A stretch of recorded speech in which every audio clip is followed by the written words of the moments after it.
And Mike is the world's preeminent expert in cart ruts.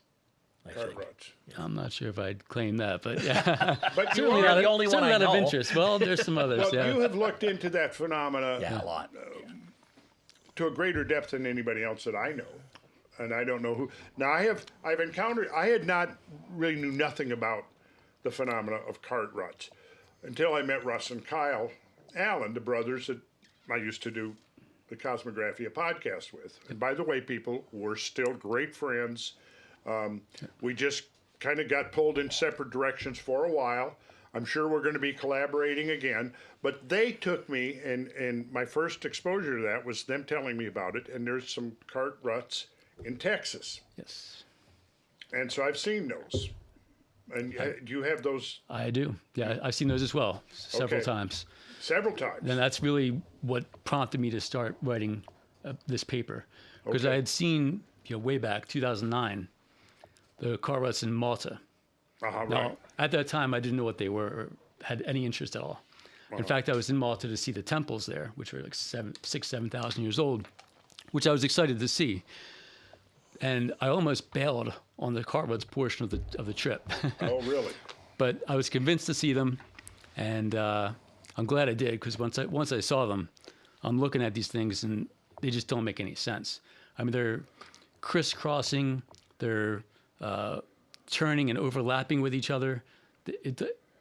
Supposedly these were made by Roman chariots riding in the same tracks over and over again, which doesn't make any sense, because some of them are, a foot deep or more. So in a simple sense, right, starting from scratch. Yeah. And this is why Mike and I think he's onto something. I really do. And this But also you're not fully interests me. convinced of. Of all of them, but Okay. we're on the same page on a lot of this. Okay, But if you were to, when we talk about cart ruts, Yeah. this would be no different than if you took a wheelbarrow or a wheel or something, and if you wheeled it through mud or something, or a car, like a car track, right? Yep.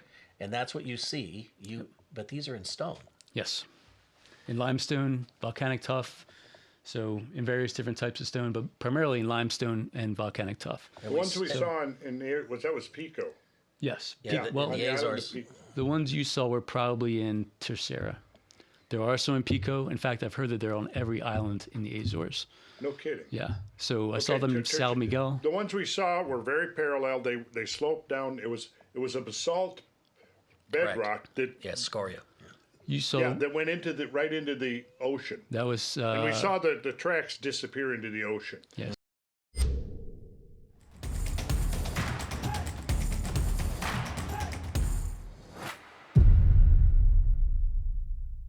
Let me tell you here, I'm enjoying a cup of organic Sumatran coffee right here. And every morning, and sometimes later in the day, I will have a cup of coffee, and I will sweeten it with about a half of a teaspoon of the Pure Wave energized honey. So this is pretty much what I'm exclusively using as a sweetener now. And there's a number of reasons why I'm really enthusiastic about it. One is it's completely raw. It hasn't been heated. It's unprocessed. So it won't crystallize. Also, the fact that it's harvested from an area in Canada that's a very pristine ecosystem. So it's been independently tested. I've checked this out. It has no impurities, no glyphosate in it, which I definitely like. And as you know, we've had conversations before we ever met the 4RBs people, talking about the crisis amongst bees and how important bees are to a functioning, healthy ecosystem.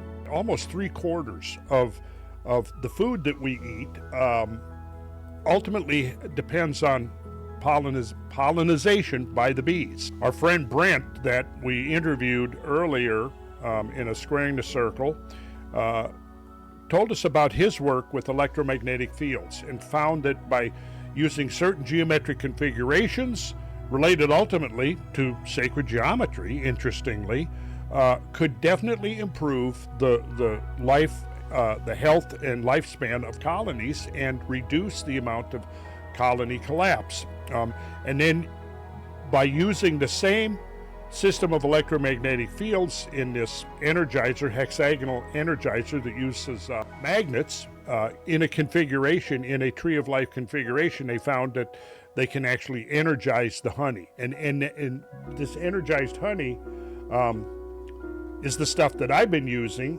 and it's seems to be really good stuff.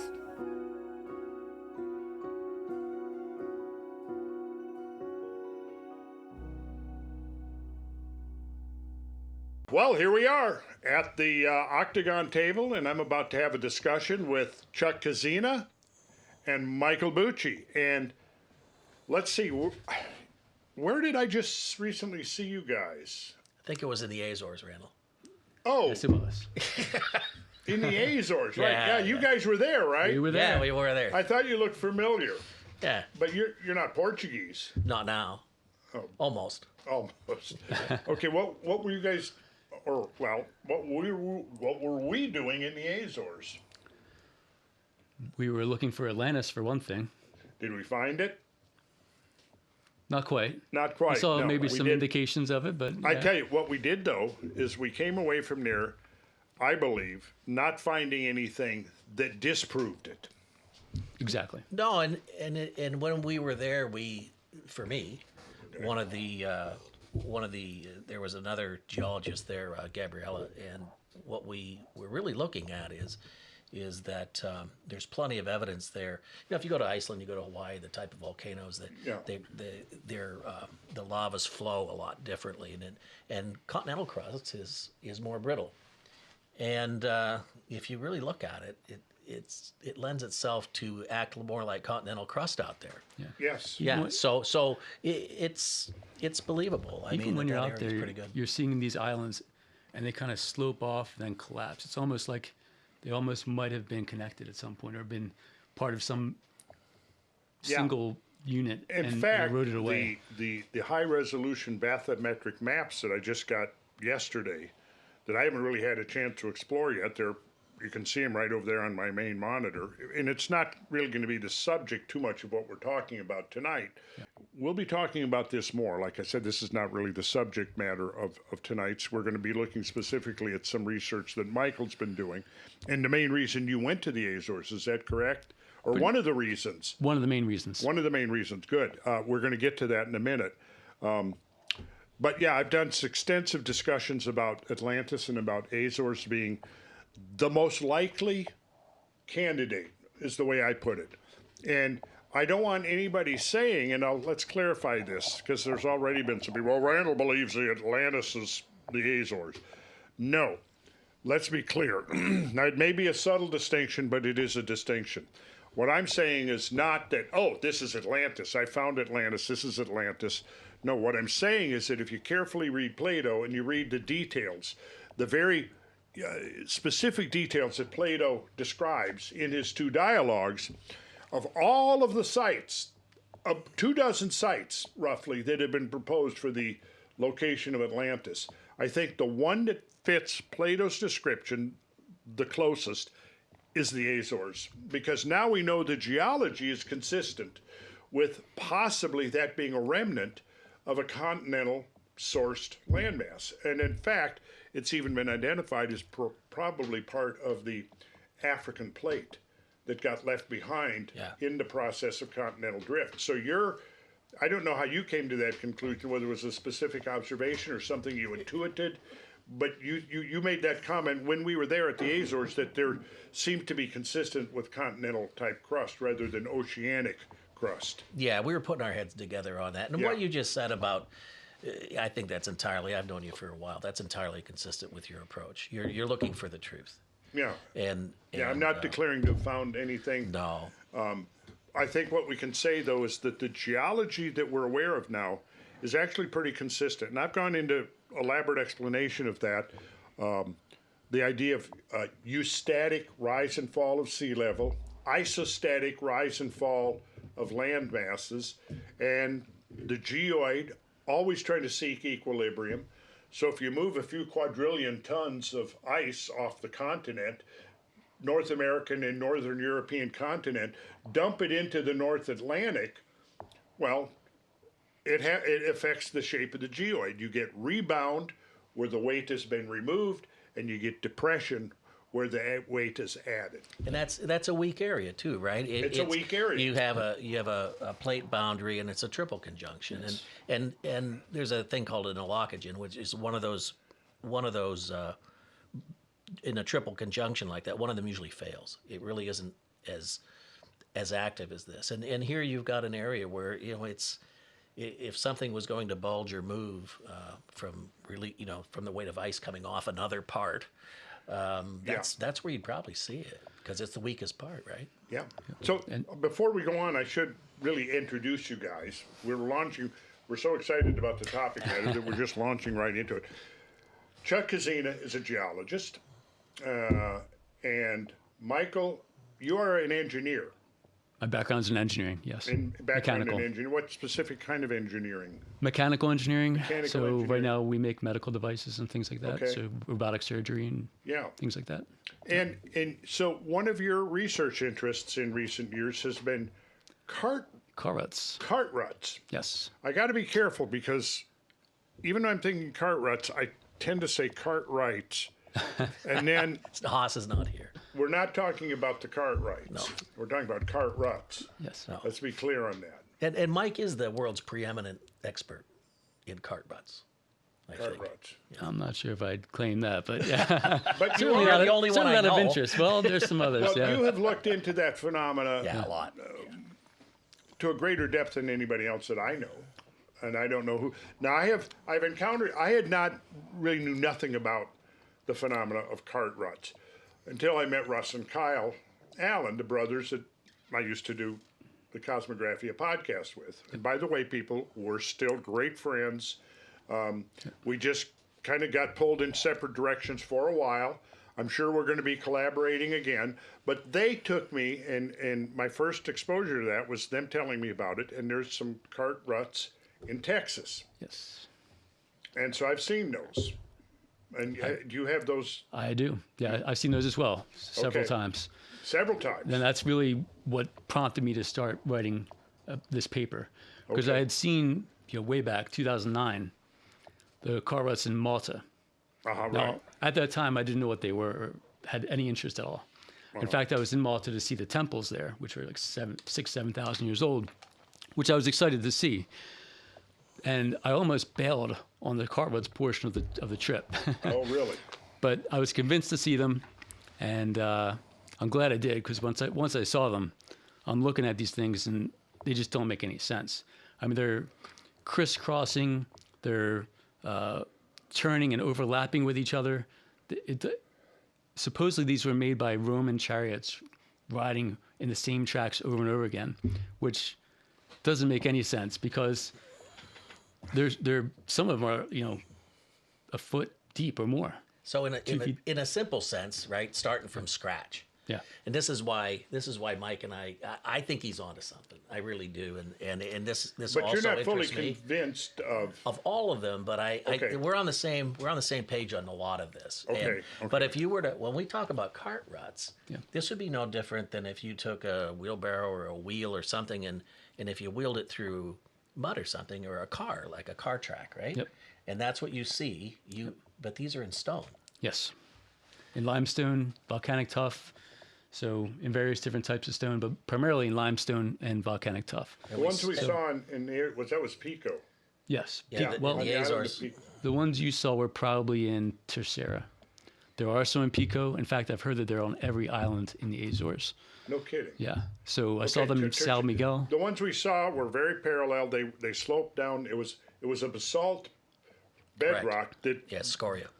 You saw that went right into the ocean. that was And we saw the tracks disappear into the ocean. yes. Now, was that you, Chuck, that said that possibly pulling boats ashore? Yeah, there was a winch back there. I mean, winch? but that's an area that it strikes me that people would be, doing something that you could pull something up out of the water in that area, and that it does make some sense. Yeah. But what he's talking about, right? If you're doing it the same all the time, these cart ruts would be the same all the time, right? But some of the stuff he's going to show you that they're not. Right. And but we were standing there, and I know exactly what we were talking about. We also saw some inland. Puerto Martin, that's it, in Tercera. Yeah. Okay, So then we also saw Sal Brass, which was the longer ones that went up the hill. And they were quite a bit up the hill, right? Oh yeah, they went at least 300 yards. Is what I saw. Now we measured the width Yeah. of the parallel tracks. We measured the width of the slots themselves and the depth. Yep. Now, those numbers that we came up with, how did they compare with the other tracks that you've Well, seen? I have that comparison here. That's in the right here. paper. Well, Yeah. so maybe we should start getting in, looking what you've got you here, wrote so a people paper, can right? see. So I wrote a paper and I took measurements from each of these sites and I compared the results between each site. So what I did when I saw the Cart Ruts in Texas, I heard about the Cart Ruts in the Mediterranean. Uh-huh. I said, well, these the same tracks? Would the same vehicle make these tracks? And I found that they don't match. The Texas don't match what you see in the Mediterranean. In fact, the Azores are different. A lot of them are, even within like Sardinia and Italy and Malta, they're different in a lot of cases. So that does not align with the Roman chariot theory because the Romans had a standard gauge between their wheels. And even in the Azores, they had that, you remember seeing the cart on display at Sal Brass? Yeah. Which matched the dimensions of the Cart Ruts there to some extent. But those wheels were flat. And some of those Cart Ruts were rounded. They had a U-shaped base. So how does a flat wheel make a U-shaped base?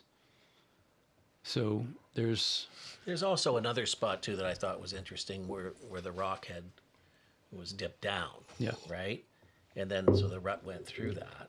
Mm-hmm. And so the question to me was, is there a gap there where you could get the diameter of the wheel by if it skipped a spot, but it was covered with, I didn't want to dig up sediment. I didn't want to dig that all up. But. Yep. So I dug up a little bit in San Miguel because it was just open space. It wasn't an official park or anything like that. Took some measurements of that too. So that's in my comparison too as I go through this. Yeah.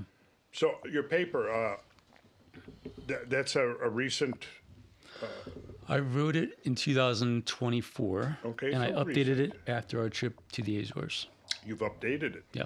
Okay.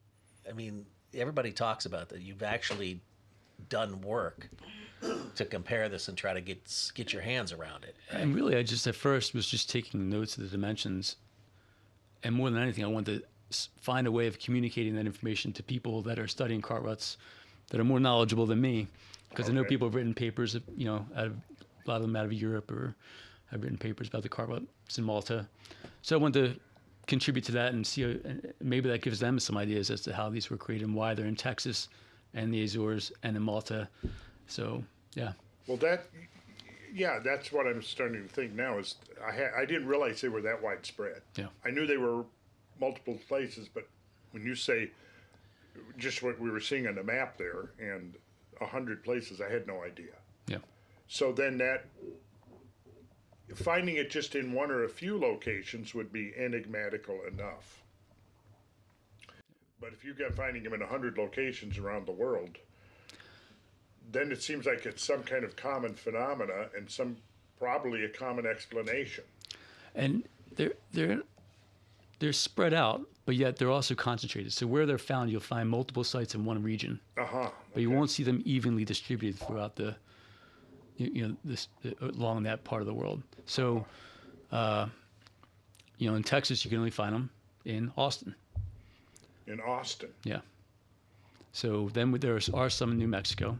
There's some in Arizona. Yeah, that must have been the ones that I saw. Okay. Was in Austin or near Austin, probably. Yeah. They're the ones that are most known. So Kyle and Russ know about those. Yeah.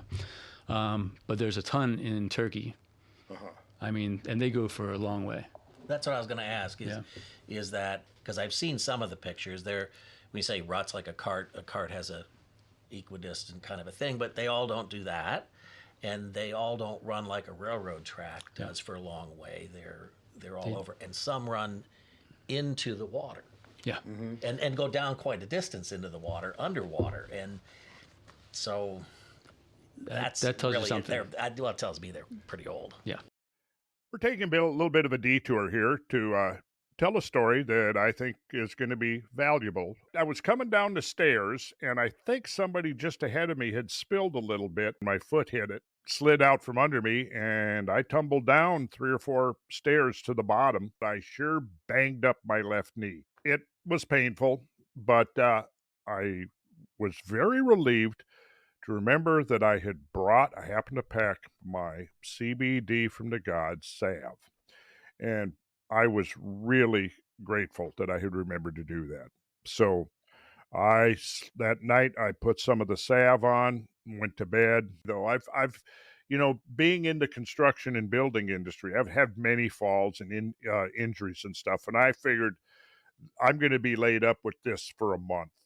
We drove home. I think it was 3 to 4 days later. I continued applying the salve, and I would say within a week I was getting around pretty good. I always bring the oil when I travel, and I'm now, after this episode, I'm like, okay, I'm always going to have the salve with me too. Yeah. Well, yeah, but that's the first thing that would come to my mind. Then, I mean, I would ask, to what kind of depths do we know that they extended into the water? Because we can now recreate sea levels. I don't know if that's been fully investigated.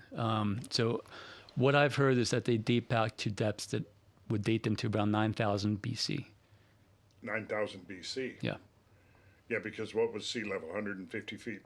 By 9,000 BC, sea levels have not come up to what they are today, but they were maybe 100 feet lower, something like that. Yeah. So yeah, I mean, then that would imply that if those ruts go right on into below the sea level, then that would imply that we assume that they're not taking their carts Or whatever. or whatever, right? Yeah. Underwater. They're not submersibles. And if you you can't. Yeah, you can't really. It's hard to make those. It's like a creek bed that has a form underwater. Mm-hmm. Well, water doesn't work that way, right? So if that creek bed would have been formed while it was above, and this same way, that's pretty compelling. And that's in Malta where they go underwater, because I'm going to be there in February. That's right. Yeah, and make sure to look at these. Yeah. It'd be interesting to see where those Cart Ruts and Puerto Martin and Tercera Azores go too. If there's How more far down they go. Yeah. evidence of other broken off pieces of tuff that might have Cart Ruts in them that are falling into the bay there. I tell you that the water was fairly rough there. I wouldn't want to be scuba diving. Yeah, that's true. It was like a blender. Yeah. Yeah. The surf was quite vigorous. That's a good word for it. Yes. Yeah. So, okay, so you've written this paper. Yes. And in this paper now, is this paper going to be published somewhere, or? So it's available online. I have it on. It's on ResearchGate and it's on Academia. Okay. So yeah, it's available for anyone to find, and well, we'll have to provide a link. Yeah. For that. Okay.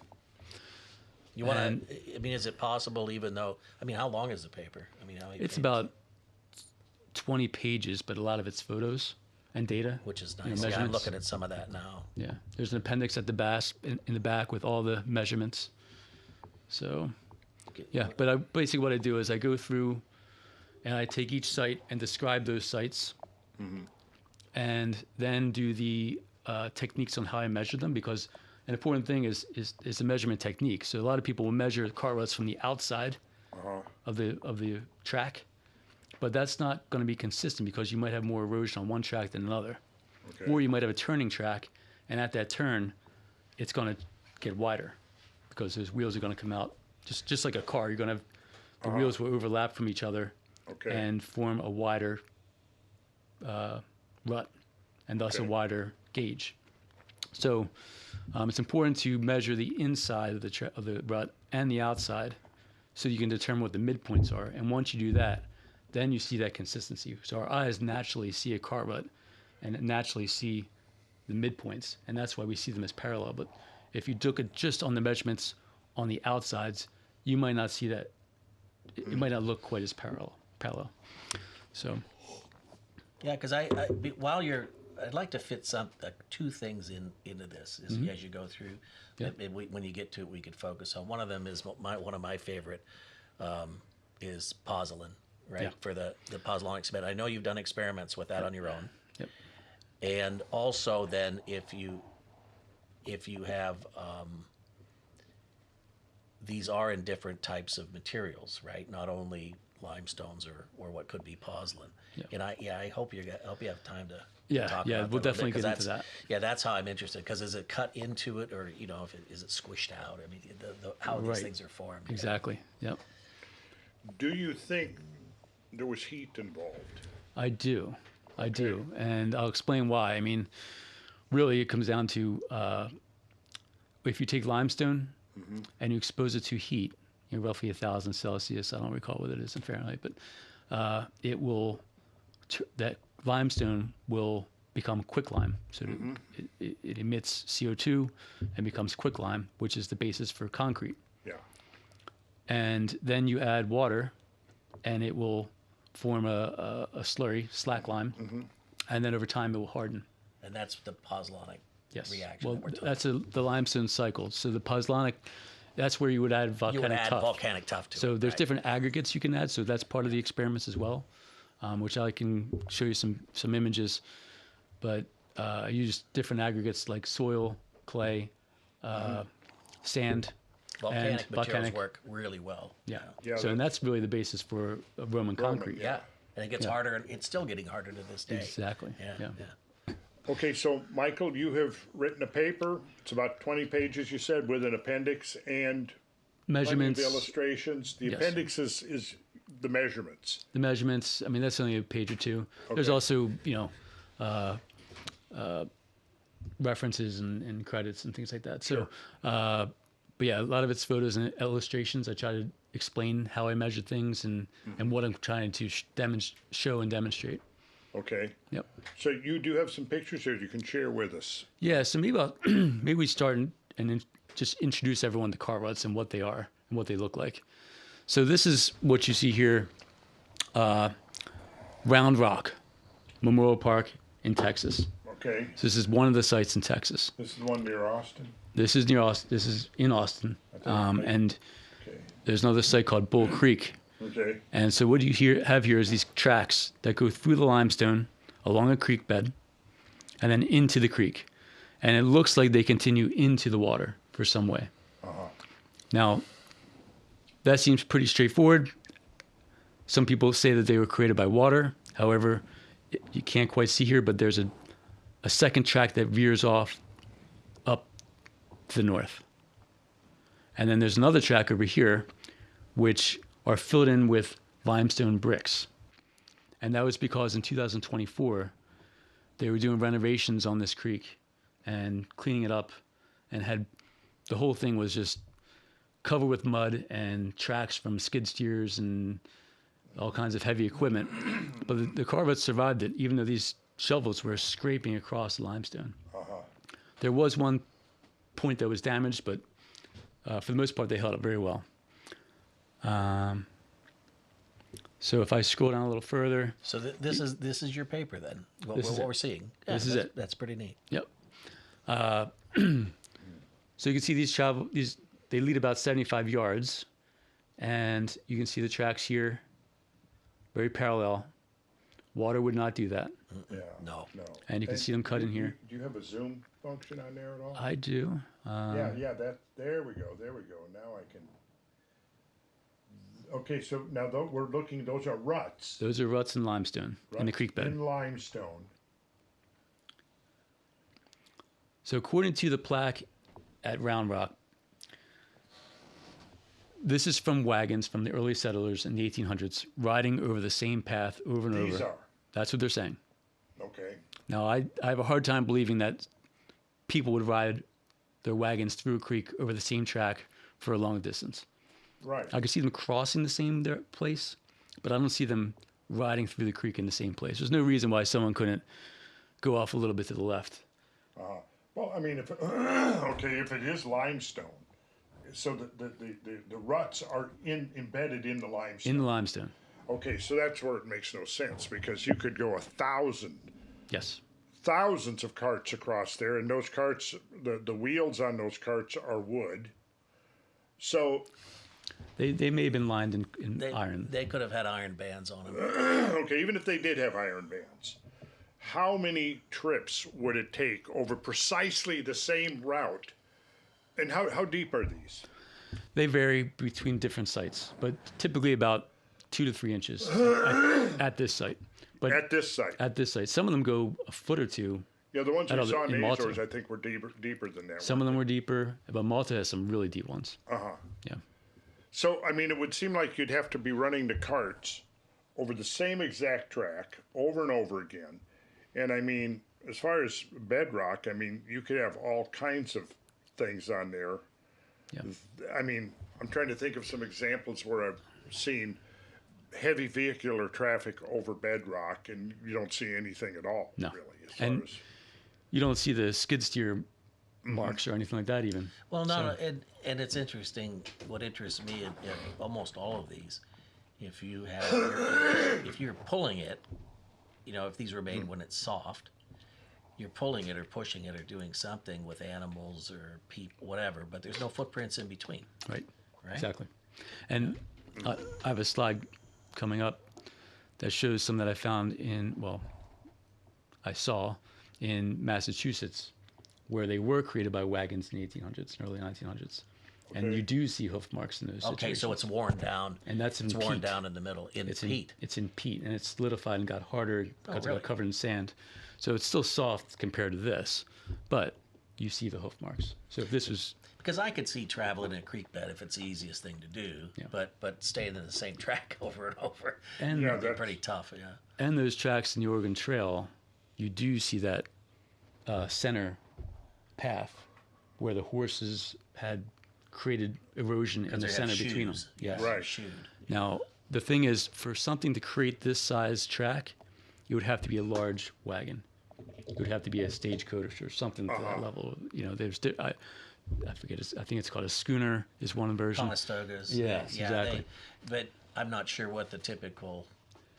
And even amongst the wagons, if you have a wagon train, even amongst the wagons, the buggies, everything like that, they're all going to have different axle widths, right? Yeah. This is No. interesting. Yeah. Well, no, they have a pretty standard. You Well, mean it's in the terms width of of the two gauge? horses. The gauge is kind of the width of two horses. That's kind of how it works. You mean the distance between the horses, or the distance Well, between that's the kind wheels? of right. The standard gauge, even railroad tracks, I think, came from that, right? Yeah. But yeah, the width of two horses Yeah. wide. But even amongst that, I mean, there's got to be some variation. But those large stagecoaches and Conestoga wagons, they were usually pulled by 2 or 4 horses. So those horses would be walking through these tracks. Right on Yeah. the tracks. Yeah. They'd be tripping over themselves. So Right. how would that Why work? would you want to do that? Yeah, Yeah. yeah. Huh. That's really interesting. So this pair that we're looking at here is Texas. Texas, Round Rock, Texas, Okay, and then Memorial Park. once you pan over, we got another image over So there. this is also Round Rock, and what I'm Okay. showing here is you can kind of get a better look at the track, but also it gets wider here. The And track itself gets wider, or the spacing between the two tracks gets wider, the spacing between the tracks gets more narrow, gets more narrow. and the overall gauge from the outer edges gets wider, Okay, and the width of the ruts gets wider. And that's because you have a turn. Here it's beginning to turn, and the wheels are becoming offset from each other. So if you imagine a car driving through the snow or the mud, and you turn the wheels, your front wheels are going to pull to the right, and your back wheels are going to try to continue on straight. And so you'll end up with, if you turn hard enough, you'd have 4 tracks from the 4 wheels. But if you turn just gently, those wheels are going to overlap, and you'll have almost 2 tracks in one. So one wheel is making part of the track, and the other wheel is making the other part of the track. If you turn gently, does that make sense? Mm-hmm. And I have a better diagram here, which Okay. will explain it. yeah. Because you can see it really well in snow tracks. Yeah, because they had a solid axle, right? There's no differentials, so there's no so that one. The wheels are gonna. They're actually gonna go sideways a bit too, right? A little bit. Yeah. But you can see they're generally flat here compared to the Azores where they were rounded at the Want base. to zoom in on that third Yeah. image there so we can, yeah, okay, so we're looking, okay, that's the rut. Mm-hmm. And that's what, 5-6 inches wide there? Roughly. Maybe a little less than that. Yeah, 5. Okay, and the depth, I mean, that looks like it's probably 4 inches deep at least. It's probably 2 or 3. Just 2 or 3? Yeah. Okay. Yep. But you can see in the measurements where it changes. The depth really can change quite a bit in a single rut. You can have it just in some parts of Bull Creek, it's almost no rut at all. It's just really thin, and just 10 yards down, it's 3 or 4 inches deep. So it undulates. So maybe, I mean, I'm sure we haven't exhausted all of the problems with using carts, actual carts as the explanation. So maybe just by the nomenclature we're using, we're kind of prejudicing, because it might have nothing to do with carts. That's true. So I go into several different theories. Most of them are not mine. Okay. They're just theories I've heard. I've tried to summarize those and the pros and cons for each. Some I've put out there are kind of my own, so as to how they might have been formed. But you can see during those renovations, they put in these bricks presumably to protect the cart ruts in one section of Round Rock. So that's Round Rock. Now we move to Bull Creek. You can see kind of a similar situation. These are some of the markings. I tried to find, before I moved to that, I tried to find evidence of natural formations that might have led to the creation of cart ruts or something similar, some natural reason or evidence of natural cart ruts, and I couldn't find anything. So these 3 left photos are the only things that look kind of like cart ruts but are not cart ruts. Farther That might have north, been some nature. glacial Could we scouring, zoom like in that. and have a Yeah. closer look like Sure. you did? So you can see the water eroding the limestone into these grooves. And so we only have, we would call that sub-parallel, Yeah. which means they sort of simulate parallel, but they're not really parallel. They're not quite parallel, and I mean, there's no way what you see in these cart ruts up here Yeah, they're are dramatically different. dramatically different. Yeah, and that actually to me looks like fossilized seashore kind of a the one you were looking at down there. This one. Yeah. This is the same site. Yeah, but you know what I mean. That's from an old the beach. water. Yeah, it's an old beach. Then it's solidified. Yeah. And see, there's other markings at Round Rock. But I took some LiDAR scans of some of the sites and included those in my results. These are the cart ruts in Round Rock as they go underwater. So they continue for quite a ways, at least 100 yards or so. I did not measure those. But just about a mile southwest of Round Rock are some other unusual anomalies that I've seen, and hopefully you can see that there. These are large grooves in limestone on a farm. It's not a creek bed. There's no cart ruts, but the cart ruts, like I said, are a mile away and almost lead to this. So I wonder if there's some kind of connection, because these date back to 1995 or before. So Google Earth allows you to look back in time, and 1995 is the last clear image I could see. And so I don't know what those are, but I wonder if it's a quarry because it's surrounded by limestone walls. So are you saying that those parallel lines there were not there before? They were there before. Okay, They were there before He's saying 95. at least because you just don't have available to you the aerial photography that probably goes back to the Now, 30s or 40s. where was this one? Exactly. That's a mile from Round Rock, Which is where? Texas. Texas. Austin, okay, Texas. So there's no glaciers there to do that work. No, this is Austin, Texas. Uh-huh. And so right down below that, you can see these pits. You able to see that? Yeah. And they go for quite a ways, hundreds of yards. And so I contacted the county, the Historical Society in Round Rock. I did not get any response from them. At other sites, I did get responses, but it doesn't seem to be any local knowledge as to how these were formed on this farm when you have flat ground everywhere. Yeah, because on seashores, you'll see little pits like that in areas where they're evaporating seawater for salt production. Okay. But this is nowhere near Yeah. the ocean, at least now. I know. Yeah, but that's interesting. I mean, they're in lines almost. I mean, it looks very. It's a pattern. Yeah, It's an yeah, array. yeah, Yeah. yeah. And it's Yeah. You're sure So those close. are pits, right? Well, I didn't dig them up. They're filled with soil. Yeah, yeah. Okay. So I did go out there and But you were there. You took a look. I did Yeah. find my way there, which was not easy. I won't go into that. What's the scale here of this? So it's quite hard to quite describe, but I'd say this is 50 to 75 yards. Okay. Yeah, you can see that road there. You can gauge the the width of that. Oh, up there at the top. Yeah, see Yeah. it? The road. Okay. Yeah, so those pits are no small thing either, really. No.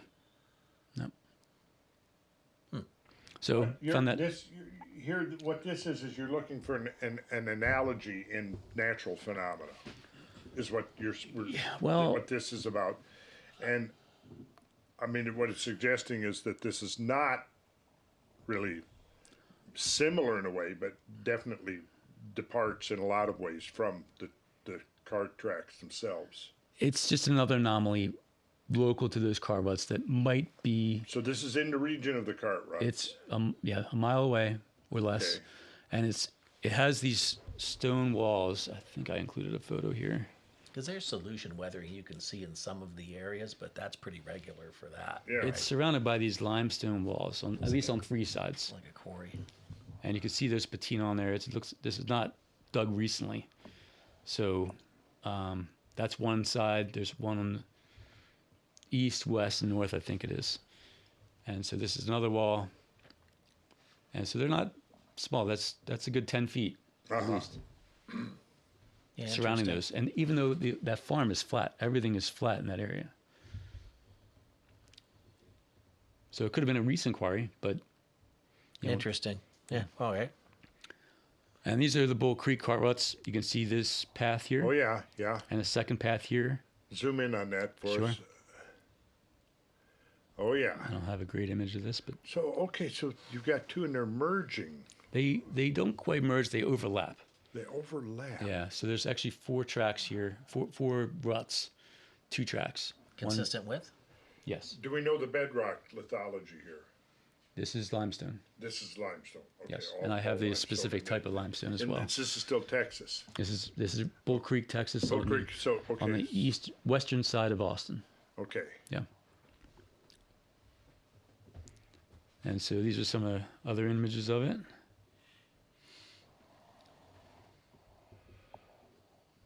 It's fascinating, isn't it? So I have videos as well. Yeah. All right. But the thing is with this site, there's water. There's a probably 7 or 8 foot waterfall Okay. to the south. I guess it's south. Yeah. And then there's another one to the north, and this is like they're probably 300 yards apart. But one is just south of the Cart Ruts, and one is just to the north. So if someone's riding a Going wagon somewhere. through the creek, why would they go down into this creek bed and then come back, ride along it for a while, and then come back out? So, I mean, when you get further down to where these Cart Ruts are starting to end, there's no way you're getting a wagon out of there. So were these formed long ago when the contour of the area was different or something? I don't know. Yeah, and nature doesn't make a straight line. Yeah. So, yeah, interesting. So could it be that there was? I mean, okay. So we're looking at these. They're depressions within the bedrock. Mm-hmm. Is it possible that there was something anchored into these depressions of something? I mean, Well, I wondered the that. depressions were cut for a reason, deliberately, and then not that this is only part of something that was much more complex. Yeah. Like a boardwalk, a foundation for a boardwalk, or Something. or something. Something. Yeah. Yeah, and in fact, I believe that's the case for the Cart Ruts in Trist Falls, Missouri. Okay. I guess it's near St. Louis. So I visited those, and those are parallel, very parallel, and uniform in depth. And then they have sort of a angled segment that comes out, and multiple angled segments that come out. And there's a crevice that goes in between with a circular feature on one end of it. So I believe, In fact, I'm quite sure that used to be a mill. That was the foundation for a mill. For a mill. And Okay. that was the mill race that would Okay. run into that, So that crevice anchored. and would Okay. turn the turbine in that crevice. So I think there's cases where it can be something in those ruts, but in this case here, it's so long and those curves, I don't see why you would do that for some type of structure or functional reason. But So- it's limestone again. And what's going through my head right now, and I imagine you're going to get to it. I don't want to go too far ahead, but Mm-hmm. like Randall just said, cut into or whatever. But if something's rolled into it, if this was soft, Mm-hmm. you'd get soft sediment deformation, right? And I don't know if there's cross sections have been done or anything like that. But Yeah. it's interesting. But that's an interesting point because, and you'll see a little bit here, but the Cart Ruts, if you're driving a wheel through mud, you usually get some raised section adjacent to the rut. The dirt has to The go dirt has- somewhere. Yeah, Yeah. the material's got to go somewhere and it gets pushed up. You don't see that with Cart Ruts. So that would indicate where. However, when I did my experiments, which I'll talk a little bit more about, I learned that my experiments did not show those raised sections either. So Pardon me, that your experiments. did not show those raised sections next to the ruts either. But They were still flat. Okay. The When you material made- didn't get pushed up. when you made your own pozzolanic cement, Yeah. and then rolled, what A did wheel you do? through What it. did you do? Well, I rolled a wheel through it. Okay. And I expected to get pushed up, and I thought that was going to rule out that possibility of it being, Right. some other means, and it didn't because it was so foamy.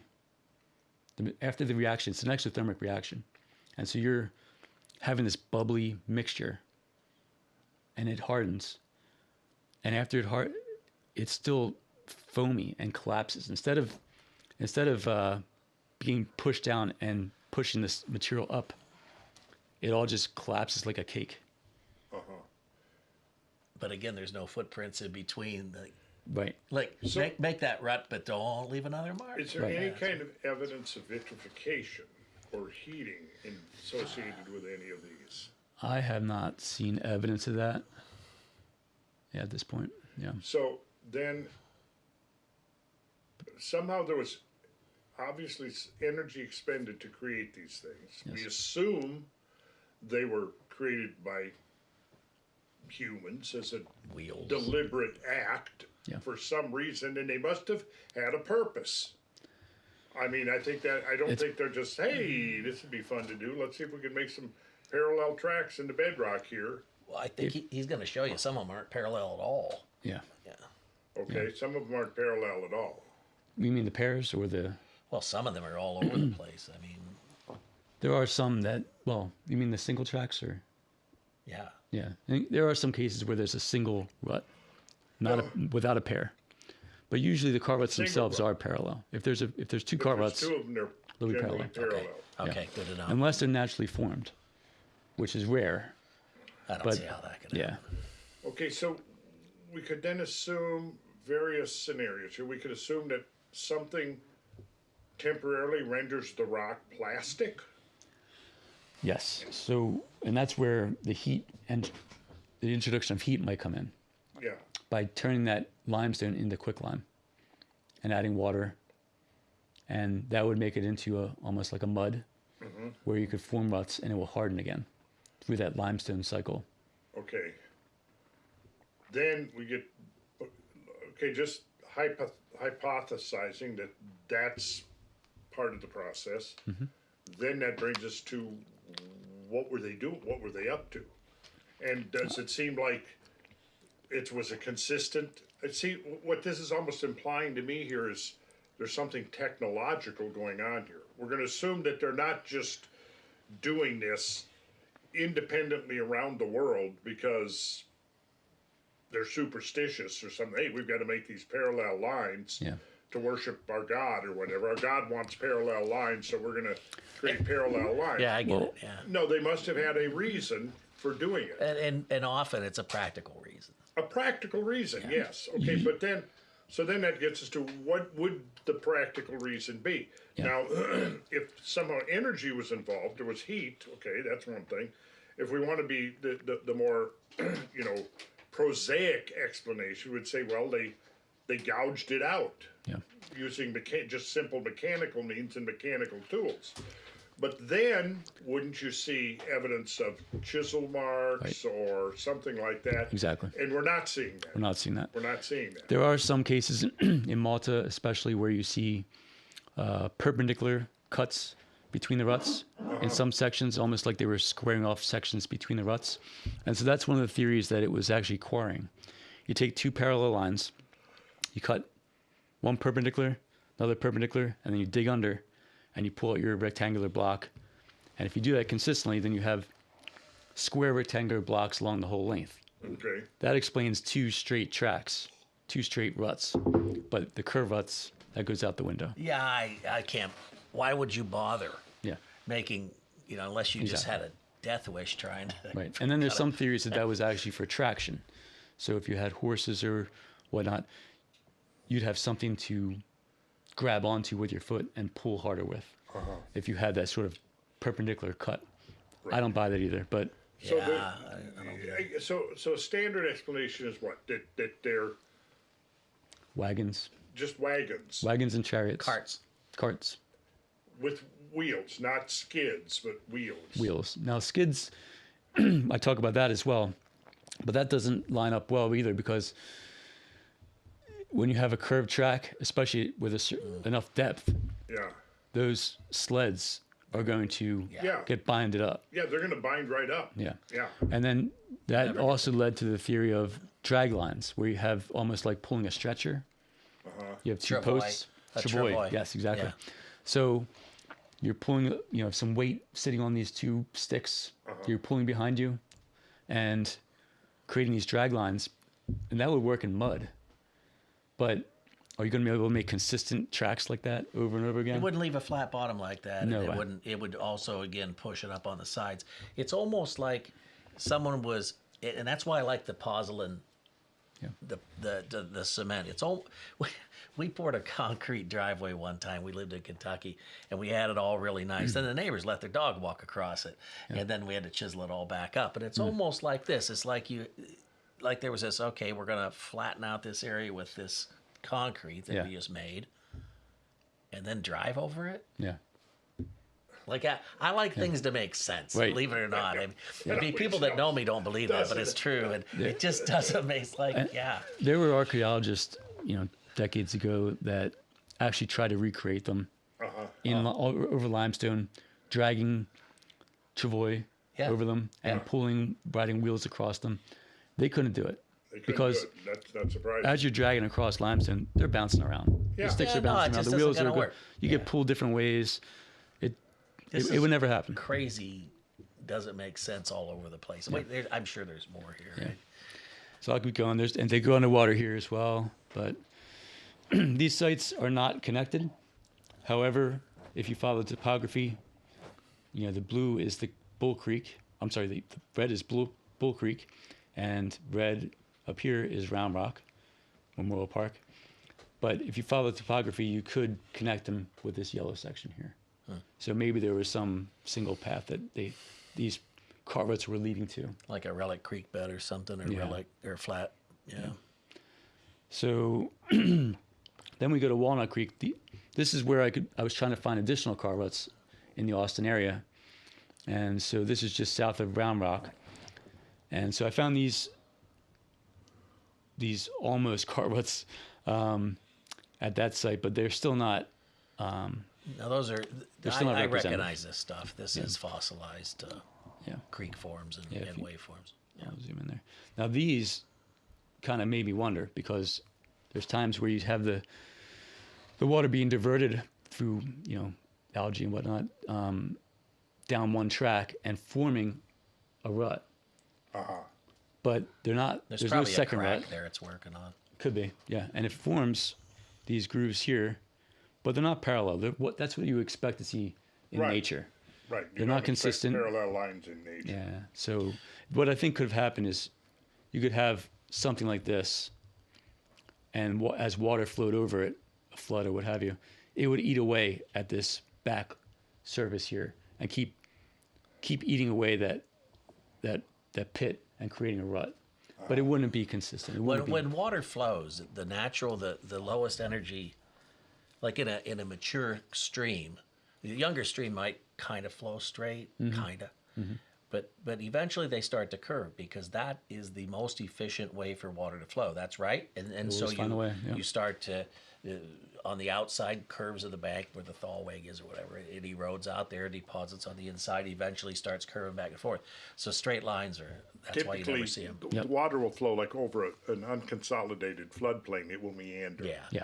But if it's in bedrock, It'll follow a typically crack. it'll follow a crack. Yep. Right, and then it'll erode that crack. I mean, I think that's the origin of, for example, like slot canyons. Right, and then you'll get spherical weathering, things like that on the edges there that'll eventually round things out. But that's not what we're looking at. That's not what we're looking at here. This isn't deep. This is maybe an inch or 2, 3 inches deep at places. But so it seems like it's water erosion. But it's long length. It's not what we're looking at. But it's not a car rut, and it doesn't make parallel Where's the curves. Other one? Yeah. So yeah. But you're saying a preponderance of them. There's 2. It's 2. For car ruts? Yeah. They're almost always 2. Okay. There are some examples of 1 in Turkey. I've seen because I looked for those. Yeah. I'm looking. There's not many, but yeah. Yeah. Now, is there any evidence that once they were already engraved into the landscape that there would have been water flowing in them? Or, I mean, it's not much water. I mean, given the size, the depth, and the width, it's not going to be a great volume of water. But I mean, certainly at times there's probably water flowing certainly through with these. rainfall, there's going to be water flowing in them. Yeah. But you'll also get sediment to unless they're being used, you'll get sediment in there. Then you're not going to get a lot of erosion. Correct. Yeah. Yeah. There's an interesting one I think. want to show you in the Azores. That was at Salbrasp. So let me. Am I in the picture? Your feet might be. Oh, nice. So this is Sal Miguel. You can see the car ruts here. These are pretty well eroded and Okay, filled can with we sediment. zoom in? Yeah, let me From this zoom in there. distance here, it's difficult for These me. are a There short, we go. I see them. Yeah. short set of ruts, 34 yards long roughly, but you can kind of get an idea what they look like. So they've got kind of an almost rounded, almost V-shaped bottom. Yeah. And what is So, that? What is that? this is a 3D Scoria? scan of it. Yeah. Is that what the bedrock is there? Yeah. Yeah. Look, So it's basalt with bubbles. basalt. Yeah. Yep, exactly. Now, one thing that was interesting to me, I mean, if this was made by Ware, what did you expect if this is wheels going over this over and over again, especially if Well, they're yeah. flat? Wouldn't this vesicle here be more carved out at the bottom? Wouldn't it be more? Well, yeah. Why is it V-shaped? Well, it depends on how yeah, wide exactly. your wheel is, I guess. Yeah, but, And then there's obviously been erosion since then. yeah. But I would expect this to be more I know what you flat, mean. It would be, eroded at the bottom. well, and- if you're squaring it off, it would be. But if you're not, Well, I mean, even if it's around, I would expect to have more wear on the bottom of the vesicle from whatever size wheel this is. Must have been pretty narrow. because the way I look at that. these is that this, you have basalt and then scoria is vesicular. It has bubbles in it. It just the gases come out and then it hardens, and so when you have something like that, it's not entirely competent. So it's easier to erode it because it crushes. Yeah. It crushes up a little bit easier. So how it acts when you do that, I don't know. But it would strike me that it would be easier to form a rut in this than it would straight up basalt. So this V-shaped rut is a part of a pear. It is. Yeah. Yep. That's basically the same. Same. It's right around here in this section here, the rut, which you can't quite see in this photo, but kind of, I think you get the idea. You know, in the Southwest, there's, if you looked into, I don't know if they're ruts, but they certainly talked about parallel roads. You're talking about like Chaco Canyon, that kind of Around stuff, there, yeah. where they would just go straight over everything. To Yeah. make Oh a yeah, path. yeah. Yeah. I remember your podcast or your I say episode on Chaco, that. but yeah, that area. in right? that area, the Four Corners area. There's Yeah. remnants. You know, a lot of them are you can barely see them, but lidar is showing up. But some of them you can see pretty plainly, and they are parallel, but they're not ruts to my knowledge. Right. No, it's And like a path, right? It's like And they seem to connect sites, So why right? have we got these parallel roads. Okay, so I'm going to have to look into that and refresh Yeah. myself on what they were. But I've got some interesting new papers that have come out in the last year or two Yeah. about these parallel roads in South America, not South America, in southwestern United States. And they go quite a ways, those Oh yeah, roads, they go quite a ways, miles. Yeah. So I'm anxiously anticipating when you tell us why all this happens. Is that in your paper? Yeah, I can't promise that. Maybe we'll figure it out tonight. Maybe. I thought, you're the damn geologist. I thought you I didn't say I was an that's what you're here for. archaeologist. No. We brought you on to explain this to No, us. I was just coming to dinner. Oh. Oh, I see. No, Mike's not in town very often. It's nice to see you. I tell you, this is near and dear to my heart. I like this stuff. Yeah. Okay. So, What's most important is that it's near and dear to your heart. It is. so Randall, these are the ones you saw here in Puerto Martin. They run into the sea. You can see in the center photo That's where we were. where the Cart Ruts go into the water. Let me zoom in a little bit for you. Yeah, thank you. So right here is where they go into the water. You can see right there. And over here. Is that from the Azores? Yeah, It is. that's where you and I were talking about just a little bit ago. Yeah, This is yeah. the We went where to they go lunch down to the and- water. We went to lunch and then we walked out to here and you can see it go into the water. Yeah. But yeah, there's somebody's feet there. No, that's not my fault. Which, Now of yours. course, then raises the whole question of how deep into the water, Yeah. and then what does that imply about sea levels, and Right. then what does that imply about the timing of the Right. thing? Yep. And then you can see here, it looks like it splits into two on each rut. So now Uh-huh. you have one here, and then down here you have one here and one Oh. here, which is tough to see at the bottom, but you kind of get the Yeah, idea. and this is on volcanic. This is on volcanic rock. It is. And I remember, and I think that might be a picture. This might be a picture of part of what I was thinking of in here, where this piece is clearly broken off here. Yeah. And now it's just fall. So there's probably more further out, I Yep. would imagine, right? Yeah, we could probably find a piece or two out there, but Yeah. most of it's probably gone. But it's not very competent rock. But it's and this is where I was thinking. This struck me as it looks like a place where you would pull boats up out of the water. Yeah. Yeah. Yeah. So the fact that there was no material pushed up and outside, so there was no rims on these things. No. Well, then that would sort of suggest that the material was essentially removed. Yeah. Abraded, yeah. Or it was porous enough to collapse. To collapse. Yeah. And, So and we might be looking at two things, right? We could be looking at here, you could be more abrasion and wear marks, whereas on limestone or whatever, it could be more, or if it's, the pozzolan, it would be more of a soft sediment Yeah. type thing. But again, it's hard to figure it either way. Again, why is it only Well, if you wish, the wheels I making wonder if marks? OSL dating could be effective on this. Optically stimulated luminescence. Have you looked into that? I would think maybe thermoluminescence. In fact, that's what I'm suggesting in the paper. Okay. Because that would, if that theory about heat applies, then we could test when it was last heated. Which part of the heat? Are you talking about the exothermic? Or are you talking about just as far as this was heated in some way to just solidify it? I don't. If it was heated to convert it from limestone to quicklime, But that would be a separate process to me. You would pick up the stones, the limestone. You put them in a fire. You heat them up as hot as you can get them. Then throw them in water, and then you get quicklime. yeah. And then Well, that's slack lime. That's slack lime, and then you can mix that with something, and then it'll turn out to be it'll harden, right? Right. So That reaction it just might seems to interfere me with that if you had to make a thin section out of it or something, if you looked at that, you said some of that limestone's been identified as limestone. It's not something that's made. Yeah. Or is it, or because once you heat it up and make it into the quicklime or slake lime, it'll destroy anything that's in there. True. Sorry. True. Yeah. Yep. So I have some other theories, but optically stimulated luminescence could work too if it was buried.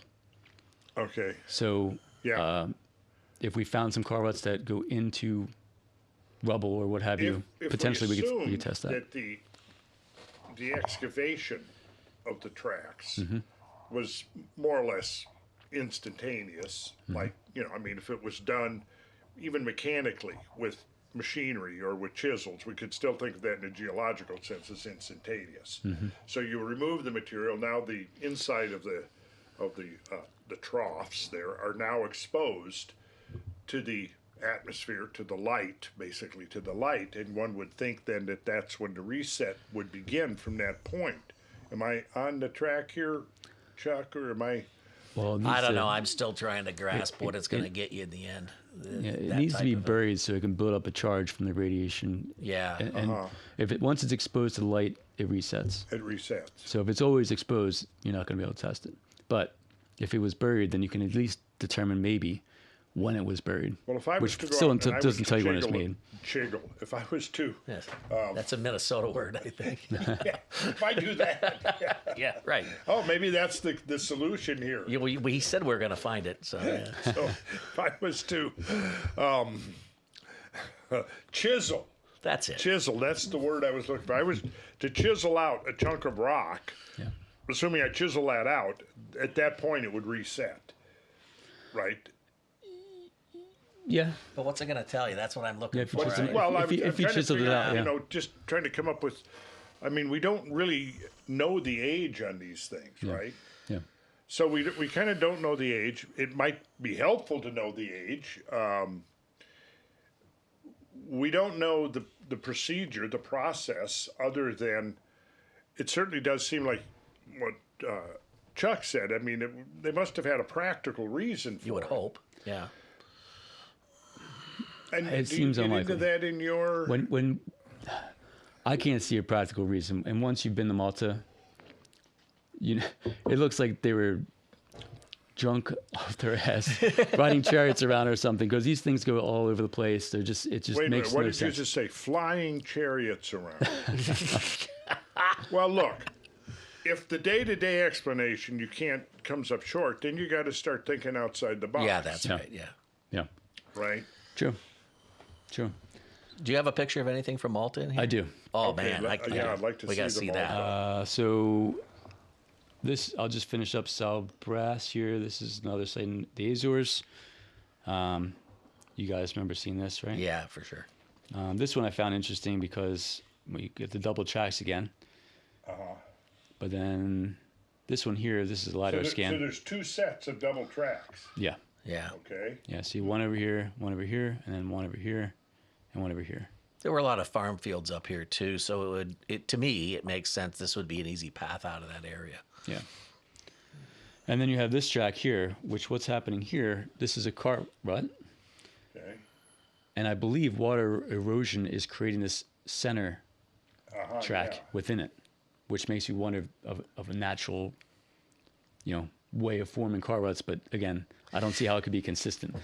But it is consistent here because it's on a hill, and it's straight and level or even, and so the water can flow consistently. But I don't see that happening in sites like Texas. And things like that. It's almost like I'm sitting here wanting to just call them ruts and get the word cart out of there because we're predisposed to say it's a cart. It looks like Yeah, that's what was my point I'm earlier. with you. It's Let's soaking just in call on them me. ruts. Yeah. Yeah. And I do that. In fact, that's what I do in my paper Oh, too. do you? I call them ruts Ah, because good.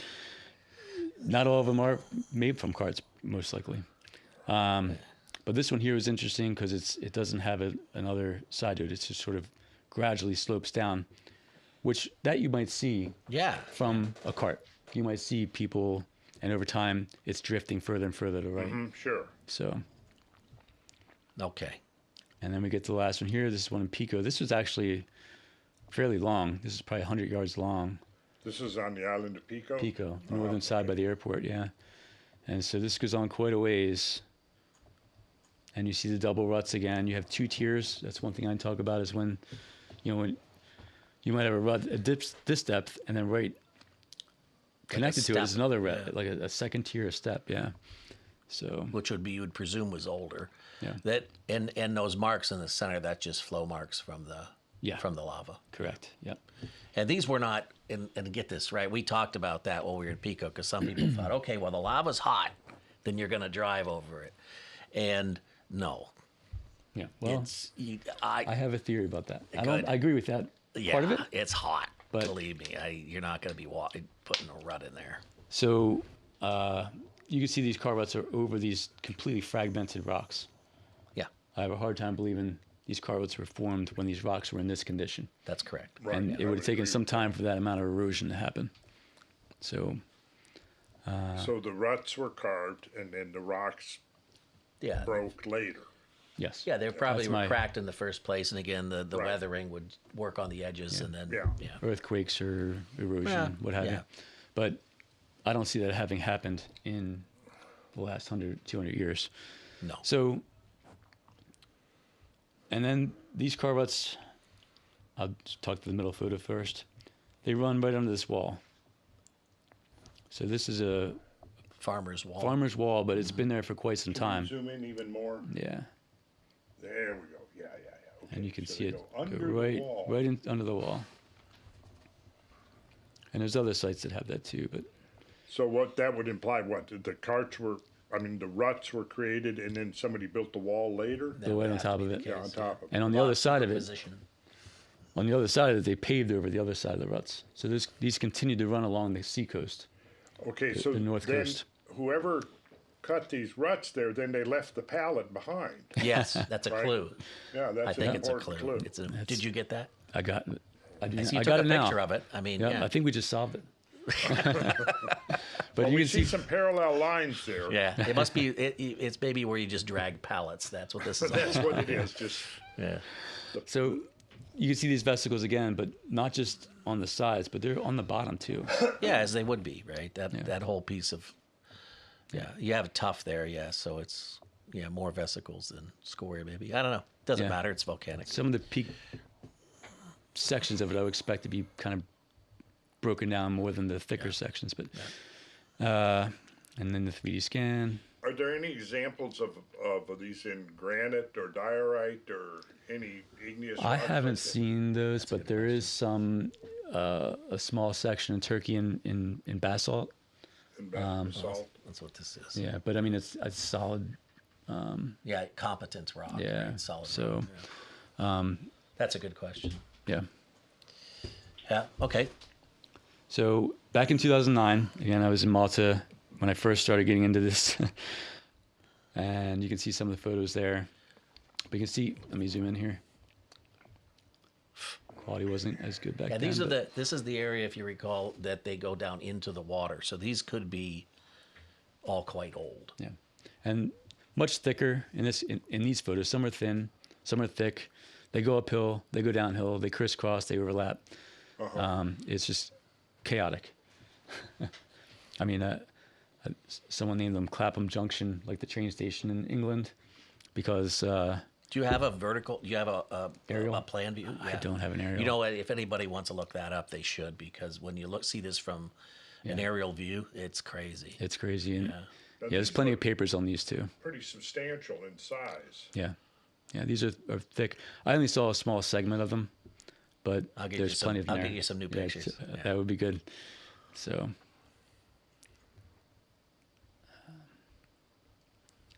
then we look at some of the measurements. I didn't measure. I took some really basic measurements when I was there, but there's others that have taken much better measurements than me, and so I referenced them in here. So these are from a paper. Make a reference to that. And so these are the different rut forms that I've seen, Yeah. and the measurement techniques that I've used to evaluate them. So straight walls, these are kind of what you see in Texas. Slanted walls with a flat base. Sort of a flared top. Yep. And then we have flared top with a V shape or a rounded base. And then the second tier version, where I was explaining, is almost like the wheel went off course, or one wheel was, the rear wheel might have been pulled. Or they started Off over course. here and then they ended up over here, right? Right. Yeah. Yep. It certainly wouldn't have started. The wheel's Here. not that shape. Yeah. So they would have Yeah. fallen down over there. So, and then the U shape, which you see in the Azores. Yeah. So I won't go into the measurement techniques too much, but I basically take a block. You might have seen my instrument when I was in the Azores for measuring these. But I measure from base to base because, again, measuring at the top isn't reliable. In fact, even measuring the base isn't always reliable. So you want to find that sort of almost vertical section where you can and measure from there when you can. And I measured the second tier, but I didn't include it in the analysis because I'm trying to evaluate what might have created these ruts and whether that was consistent. And if I include the second tier, we'll lose that apples to apples comparison. So you can see the second tier in this photo down at the bottom, and the main rut down the center. Zoom in there. Yep. There we go. So we're looking. The darker part is the deeper part. Correct. And then you've got the second tier. Yes. Almost like a stair step, almost. Exactly. Yep. So you see that in, I'd say, most of the sites. Yeah, and where I see something very similar to that is natural, coulee formation, where you've got major floods coming through, and you have a deepened channel, and then you have a flat terrace next to it. But basically, that is going to be caused by the water cutting the channel. In the cutting of the channel, the water entrains a lot of sediment, and then when the waters begin, like particularly you see this in a flash flood or an outburst flood, then the water declines and loses competency, and what it does is it now creates a flat layer of sediment, and then subsequent flows then incise into that sediment before it consolidates and leaves the flat shelf along the side. Yep. Now, I'm not saying that that's what happened here, but that's interesting because, was there a point where the width of this thing had one consistent depth to it, and then the process that initially excavated that initial width, then, you'll see this in canyon cutting. Yeah. You'll have an initial width, and then you'll have a subsequent deeper part, leaving that shelf. Now, could something like that have happened here? Or usually you see this second tier on a turn. On a turn? Yeah. Which that aligns again with the wheels coming off course as you're turning. The front wheels are pulling. The back wheels are trying to maintain their course and get pulled. So, and again, I try to determine what the midpoints are. So I measure the outer gauge, I measure the inner gauge, and I measure the rut widths between and determine what the midpoint is. So I won't get into all the measurements quite yet. No, but it's interesting. That's why I just looked on the phone. I was just double checking on standard railroad gauges, and this is a little bit wider. Yeah. It's pretty close. Yeah. Actually, to the wagon tracks. So I think it's in this paper, but you can see the rut gauges outside to outside. It gets much larger at the turns. So again, the wheel's coming off course, and That makes good sense. the one wheel's going off course and creating the left side of the rut, and the other side's making the right side of the rut. Let me show you. Now, if we have, let's say, two parallel lines coming down, and they're going to be the same width, like this, but if we cant them like this, now that oblique cross section is going to be wider. Yes. You see what I'm saying, Chuck? I'm listening. Yeah. Yeah. Okay, what is this now? This is in snow? This is in snow. So this is tire tracks, and you can see they get wider at the turn and have almost two tracks. And if you turned hard enough, you'd have four separate ruts. But here you see the raised section again on the rims on the edges of the ruts. That's a nice practical example picture. Yep. So here's it in mud. And there you have cart ruts, or ruts. Is that a terraced rut there? This is not. This is where you're beginning a turn, and it's getting wider. Yeah. Oh, See. okay. Yeah. But there's no It's coming raised out of the- edges. Coming out of the. Yeah. How about that? Interesting. Which could lead to, from wear of wagon wheels, but there's also another potential solution too. But this is, again, showing the width of the ruts themselves at the turns, all the widest parts are at turns or at eroded sections. But the distance between the two ruts stays relatively consistent, even in the turns. At the midpoints. But if I take two tracks I see. and Right. widen each one of the ruts, because you have two wheels, But the midpoints of the ruts still stay more or less parallel. yeah, parallel and roughly the same distance apart from each other. Yeah.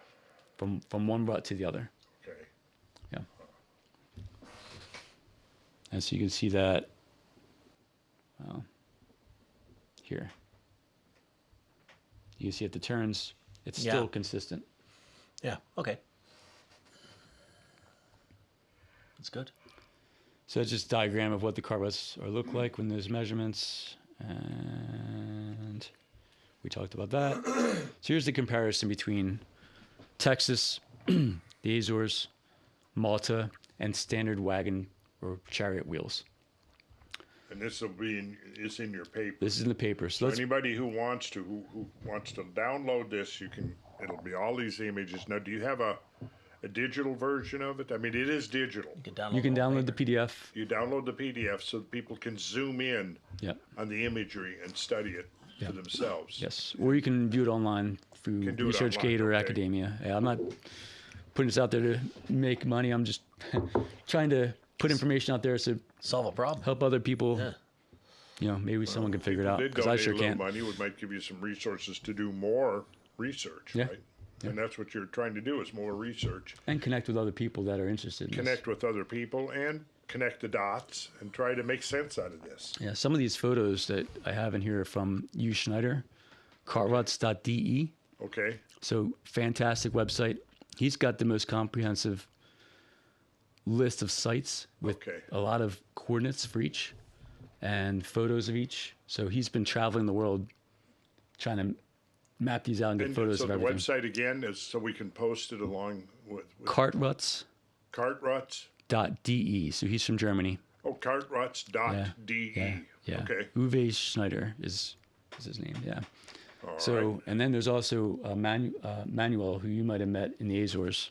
Uh-huh. So he's seen some in Portugal and South America. So there's others out there interested in this, but yeah, if nothing else, Small this is crowd. information out there for everyone to digest. Well, this will and, catch on, right? I mean, this is something a lot of people don't know about, and the more you talk about it, I mean, I find this fascinating, obviously. Certainly. And who knows? I mean, somebody may have some insights and some ideas Exactly. Yeah. that would shed light on this process. Somebody like, oh, well, I recognize what that is. Yeah. That's some parallel plasma beams arcing from a Whatever that word you said earlier, that not chiseler, what is it? Chiseler? jiggling. Jiggling. Was that? They're jiggling. But yeah, so pay attention. Keep on jiggling. But I think the midpoints are the ones you want to pay attention to most in that comparison. And then you can see the standard wagon or chariot wheels. It's still pretty close. It's close. Yeah, but it's all really close. Yeah, Because I think railroad tracks was 4 foot something. It's not. it is. 56 is 4 feet, 8.5 Yeah, inches. it's pretty close. Yeah. Yeah. Neat. So now the wheels widths varied a little bit from 2.5 inches to 4. So this is just a photo here of some of the car ruts around the world. You know, Turkey, Japan, Texas, Italy, and these are some markings that I've seen in Malta and in Texas. I found those strangely similar. Let me zoom in here. Yeah. How about that? And then also these strange scrapes. I found these in Texas in the middle. This one here, Now, and you- this is in the Azores. the No one on kidding. the right, that's the Azores. Yes, this is in Pico. Yeah, that's in that vesicular basalt again. Yeah. And then the other one, This geez, is those Texas. do look similar. Yeah. Now that could be modern. I No, don't but know. I mean, I don't know about that. Well, I mean, it could be, but It could be. again, why? I mean, it's just somebody for sport. Hey, let's go out there and gouge some Well, I got to grooves in the rock. I was gonna say, I mean, I've been known to just do things just to pass the time sometime, but I don't go that far down the hole. Yeah, Even you don't go that far. especially in a creek There are bed. limits. A creek bed, and over here you have a coastline. This is along the coast of Pico. So, and they're right next to the Cart Ruts. In fact, there's some similar types of scrapes that intersect with the Cart Ruts too. Because I've seen scrapes like that in other places, but they're sharpening tools, right? It's like tool sharpening marks over and over. And I mean, that's really interesting. Yeah. Yeah, there's Conestoga wagon right there. Yep. Yep. 56.5 inches Yeah, there. there you go. So Yeah, these are some. This is the site that I saw in Massachusetts, Yeah, look at that. Nauset Beach. And you see the hoof print here, Yeah. and there's some other ones there, but they're all inconsistent. They're all all over the place, which is exactly what you'd expect. No one's going to follow the same track No. unless there was a really good reason for it. If it rough There's terrain that those had to be carved handprints, out. too.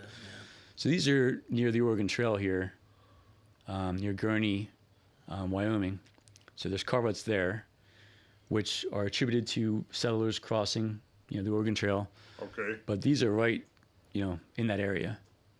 These handprints, Yeah. which looks like there's just the Where stone was marks soft. people just been doing it. Yeah. Yeah, it doesn't look chiseled to me, but Those are actually hand marks? There? well, it looks like it. It looks And these like are oversized, so this is like your hand would have to be massive to do this, but it almost looks like it was soft when it was done. There's no chisel marks, and I've heard that there's actually one in Utah, southern Utah, like that too.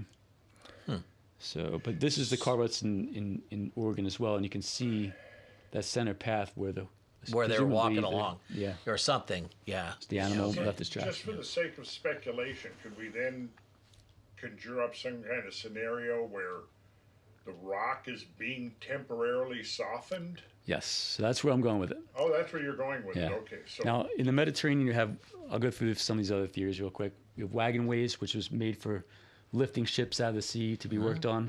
yeah. Those are ruts, and that's assumed to be man-made. You have, some believe they were for agriculture. So you dig out these ruts in the limestone, and you fill them with soil, or you fill them with water, and that helps with agriculture, to transfer water from one place to another for irrigation, or to just serve as an area where you could plant, because the soil there is, there's very little soil. It's all rock. So you could put soil in places where you want it and grow it. And then sometimes, one theory is that the water would flow from one rut into another rut. But to me, if that was the case, you'd have a much more designed agricultural system where you'd have these things in a serpentine pattern, where the water could flow around. You'd have segments, and you wouldn't have to have them running parallel. Well, some of this goes through creeks too, which are the lowest point. And, Yes. Yeah. And over hills. Yeah. So it just, right. it doesn't, And it all just, those cracked rocks. I mean, you doesn't add up. couldn't get anything to flow through there. yeah. And then, what else? Sleds, we talked about that. That doesn't make sense because they would bind. And, in the in Malta, they have this pottery. So if you go to the museum, check out this. Okay. This pottery, some people believe that this was Cart Ruts, which this dates back to over 4,000 BC, 6,000-year-old pottery with supposedly Cart Ruts. Now, I this can could be see the just one- design. It could be just Yeah, design. like the one in the center there. I've seen that before. It's just that's the width of your finger, and that's how they put the glaze or the pattern Yeah, on. it With could their be just finger. decorative, But the yeah. one below it's really something. Yeah. You know? So if you're there, check it out and Yeah, see. I know, Let me know for what sure you I think. will now. There's another one Yeah. here. So you're going to Malta Yeah, I'll be there in February. for business or just Nah. go exploring? Yeah. Oh, Yeah, with Chris, we went. We were on the same trip to Egypt, okay. and he and his wife are going, and yeah, so it'll So be you're going interesting. to visit some of the megalithic. Exactly. Oh man, that'll be Yeah, great. exactly. We're both interested in that stuff, and decided to just to go. Okay. So Yeah, that'd be awesome. So we talked about naturally formed. I'm skipping through some of this stuff based on time. We talked about the stretcher, Travois. Travois. So we talked about irrigation and crops, reservoirs. Some believe they were quarries. We talked about that. But this is a photo of Trist Falls, which I mentioned earlier in Missouri. And you can see That one splits. It doesn't. They're parallel. They run across this crevice here. Let me zoom in. Yeah. They run through that. You got this hole here, this circular hole, and there's notches and things like that that look like something was anchored in there. But then you have here this, and then there's footings on the ends of these when you get to the end of the rocks, and another one at the end of this section here, which just, Interesting. it doesn't seem like this was made by a wheeled vehicle to me. Yeah. So this seems like What it was is structural. is the width of these? This would be within your range of, whatever that is, 50, It's a different 60. width. It's a wider width. It's a wider width. Just These are the wider. angle of the picture, or is there a slant from left to right, slanted downward? That's a good point. These are flat. These car ruts are level, very level. No, but from here to here, from the left to right, each rut. This whole, this side and this side are the same Okay. height. Okay. Okay. Okay. It's Same just your elevation. photography. Yeah. Okay, good. Maybe you should go over there and take No, that's all right. But that's really interesting, that one, huh? Yeah. I So see what you mean. If that was on the side of the hill, it would kind of slide, right? Yeah. At first, it wouldn't get that mark. Canary Islands, this is assumed to be either a calendar, alignment with stars, or for irrigation. Yeah, that's different. Way different. Yep. So this is an example where the ruts align with something significant on the horizon. These are examples of what are almost certainly man-made carved ruts. Yeah. Yeah. That serve some purpose. It served. Yeah. I think in our thinking of this, we assumed it has served some purpose. I don't know. I think it might have been an evacuation, or just what was left after a catastrophe. What do you Really? mean? Yeah. So this may tie in with a catastrophe somehow. Yeah. Oops. Okay. So Oh, that's where you are headed. Look at that's that. where I'm heading. I just so- saw the word airburst go by. Now, one more theory that I think is interesting is that they were bearings for moving megaliths. So if you had two grooves and you put stone balls in them, which they found stone balls in Malta, and they were the right height so that they were protruding out of that rut, they would act as bearings. You could have a bunch of them, sit a megalith on there, and push the megalith along those stone How do ball you get the bearings. square bottoms? Ball bearings, yeah. How do you get the square bottoms? Square bottom of, Some of your grooves have square bottoms. How would that work? well, you would need to have square bottoms to make it roll well, I think. Or they're something not close a to, ball. close to it. Maybe it weared over time into a more rounded shape. So anybody that is look for cart ruts on the way from where the stones for Stonehenge were quarried in Stonehenge. Maybe. Yeah, Maybe I they think could they look for took all cart those. ruts. I think they took all those stones up the creek when it was frozen, but Could be. yeah, Over the ice or something. yeah, Yeah. that's when I'd pull it. That makes sense. But So that's one theory. Now, Robert Schoch, we know Robert. He's written his book about CMEs and the solar activity.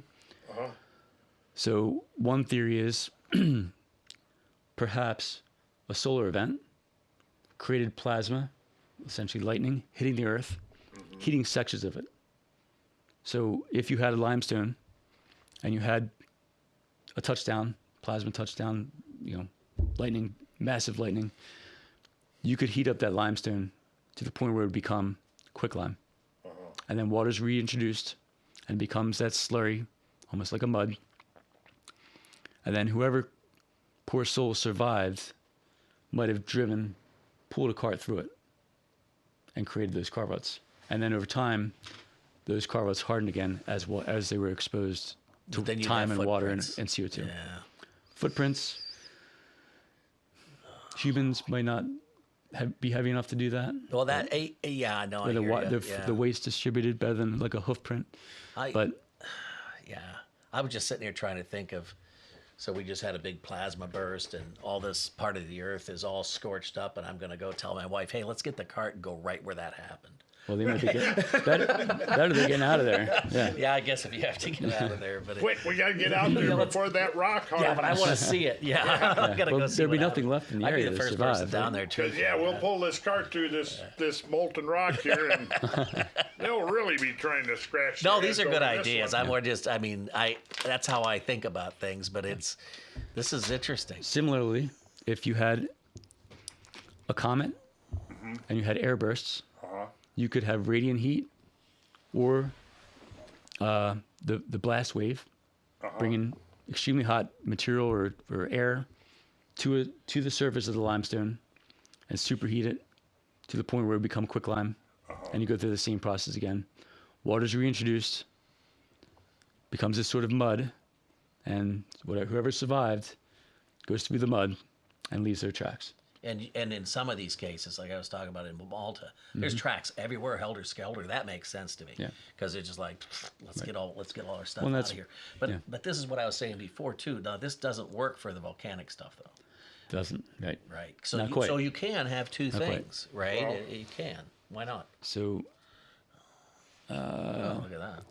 So that's just an example of what I'm talking about with the airburst. On that one? Yeah, this is just the airburst over Russia. Yeah, the Chelyabinsk. Yep. Yeah. So if it was a larger event and you had enough heat, you could potentially have that type of event where maybe it's a touchdown event where it actually. And that's tough. That's, man, to get that much heat that fast, that's tough. Yeah. Now we've seen evidence recently of a touchdown event, potential air touchdown event in Louisiana, which is fairly close to Austin. So. And that was near the Younger Drives. Two neurons are shaking hands inside my head right now. Was it Arthur C. Clarke that said something to the effect that one of the greatest questions he would solve if he could is how the hill forts in maybe in the UK or whatever were indurated, right? They're vitrified, right? Oh, yes. So that what you're talking about has happened. How exactly? But I'm of the mind that it's something along these lines. But I think maybe one potential line of reasoning would be the one you mentioned and I mentioned first, would be plasma discharges of some kind, because we could perhaps soften rock using plasmas, and I think I've seen some things. I'm going to have to do a little research here. Perhaps ball lightning.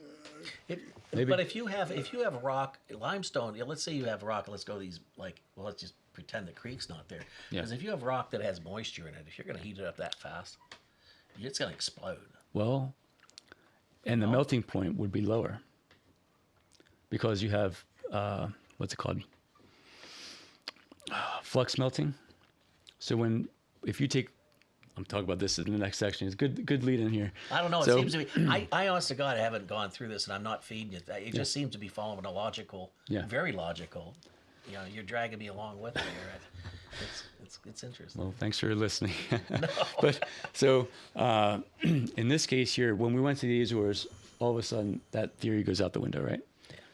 But if that volcanic tuff or what have you is exposed to extreme heat, it actually will melt at not that high of a temperature. It's like 600 Celsius. I don't remember that. It's in Fahrenheit. And if there's moisture in the rock, you could have evaporation through that molten tuff, which actually lowers the melting point of the tuff. So it would stay molten for a longer period of time at a lower temperature. Okay. So that happens under the plates too, under the continental plates, because adding the oxygen or changing the chemistry does that. Yeah. But some of this stuff you could take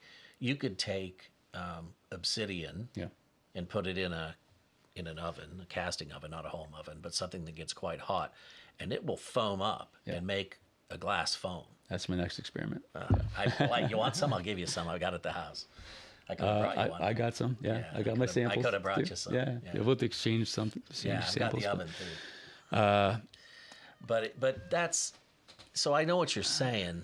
But I just. So with that on that same principle, if you pick up tinfoil out of a stove, you're not going to burn yourself. No. Not enough material there. If you pick up a lava rock, you're not going to burn yourself very much because it's so porous. There's so little material. Like a piece of pumice, maybe. Yeah. Well, if you put a piece of basalt in there, you're going to get burned. You're still going to get burned, but not as bad as you would if it was solid rock. That's what I mean. A solid piece of basalt. Yeah. You would. Yeah. So if you had this material, this layer of tuff, and it's exposed to a significant amount of heat where several inches or maybe a foot even have become molten. the outer surface is going to harden first. It's going to cool first Yep. and create a skin. Yep. That skin is going to become an insulator. Uh-huh. The moisture below might keep that molten rock below molten for a longer period of time.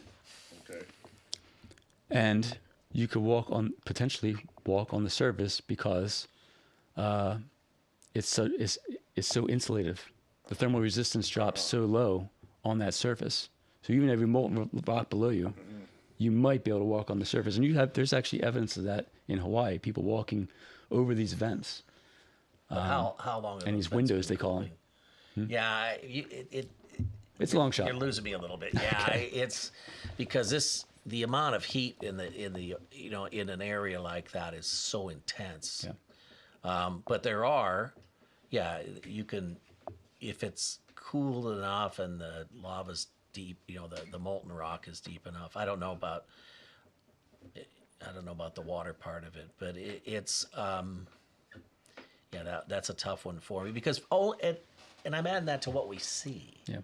Right, we see lava flows like Pohoihoi or Pohoho, whatever you want to pronounce it, but we'll see those lava flows and there's a picture of it where you can see how the lava flowed. Yeah. That was obviously a regular lava flow, and then there's ruts cut across it. Yeah. So it seems to me that would have been hard at the time. I don't know. You're not leaving any stone unturned. I'll give you that. So it comes down to the two big categories. One, it's some kind of a natural phenomena, or alternatively, it's a man-made phenomena, Yeah. Could be. or some combination thereof. If you're talking about a coronal mass ejection or a airburst or something, creating The conditions. a what? The conditions that The would allow it. condition, Yeah. and then humans come in for whatever reason. Yeah. And make the marks. But why? Why? I mean, why? And why would they do that? You can imagine some, mischievous 12-year-olds or something out there.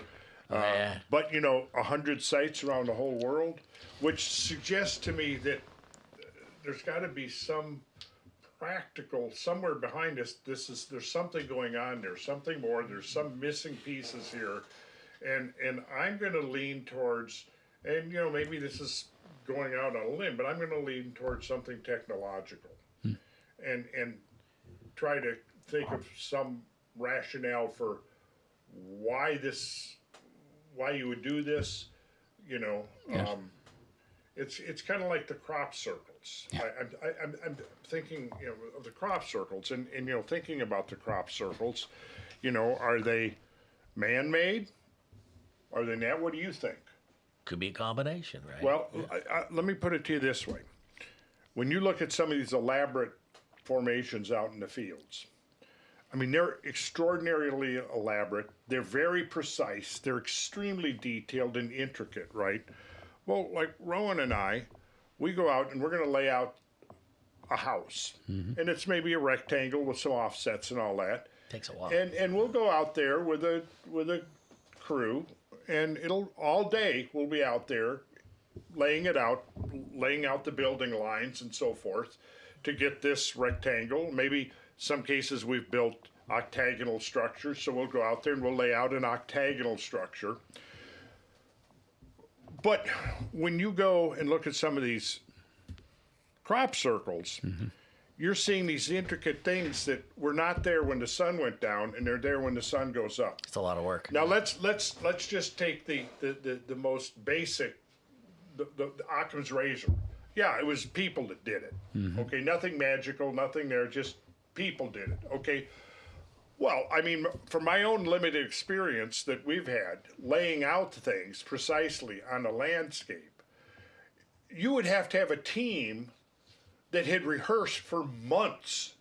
You would have to have the ability, night scopes. Yep. You'd have to be able to come out there They'd leave marks. with a team. Yeah. Nobody ever gets caught. Yep. No, right? no Right. candy wrappers. No candy wrappers, Yeah. no cigarette butts, nothing that's going to implicate that there was a team that, almost like I think, what do you call these flash mobs? Yeah.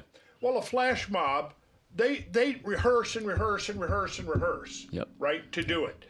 Well, you'd have to do the same thing to create one of these intricate crop circles. You'd have to rehearse. There couldn't be one screw up, Right. Or you've blown the whole night, and because you got to be out of there because Someone's the gotta farmer's talk. going to come out and catch you in the morning if you're still trying to put the finishing touches on it. It makes no sense. Now, one of the papers I've read, and this could be something, a subject matter, this came out in the 90s, and it was, he was a, what was he? He was a botanist, or I could pull up the paper right now, but I won't do it. But basically, he was thinking that he had the explanation was somehow involved plasma vortices, directed plasma vortices. Okay. And I'm like, okay, now because when you look at those things, they're not just random patterns in the field. They're very coherent.